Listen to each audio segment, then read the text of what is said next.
nom du Père et du Fils et du Saint-Esprit. Amen. Ô Seigneur, envoie ton esprit et tout sera créé et tu renouvelleras la face de la terre. Seigneur notre Dieu, par l'illumination de l'Esprit Saint, tu as instruit le cœur de tes fidèles.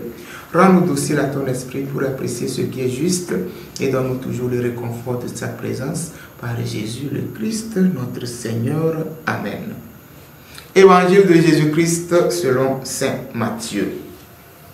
En ce temps-là, Jésus disait à ses disciples, « Si quelqu'un veut marcher à ma suite, qu'il renonce à lui-même, qu'il prenne sa croix et qu'il me suive. Car celui qui veut sauver sa vie la perdra, mais qui perd sa vie à cause de moi la trouvera.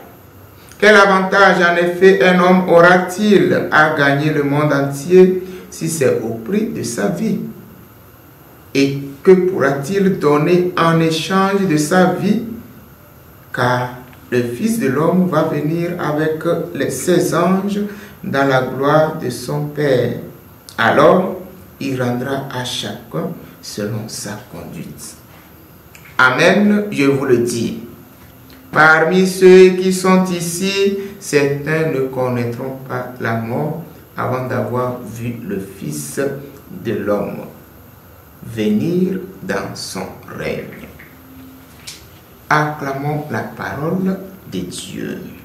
Louange à toi, Seigneur Jésus.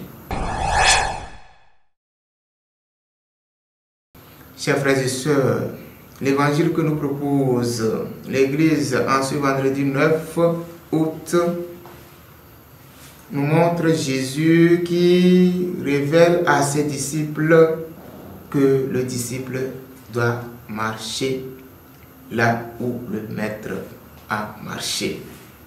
En effet, après s'être assuré que sa vie, sa vraie identité est connue par ses disciples, Jésus décline aussi sa vraie mission et le devoir du disciple, marcher à la suite du Maître. Marcher à la suite du Christ, c'est mettre nos pas dans ses pas. Qu'il nous soit donné alors la force de le suivre fidèlement malgré nos faiblesses. Parce que nous savons que suivre le Maître, le Fils de Dieu, ce n'est pas facile. Que sa grâce nous accompagne pour que nous ayons les énergies nécessaires pour marcher fidèlement à sa suite.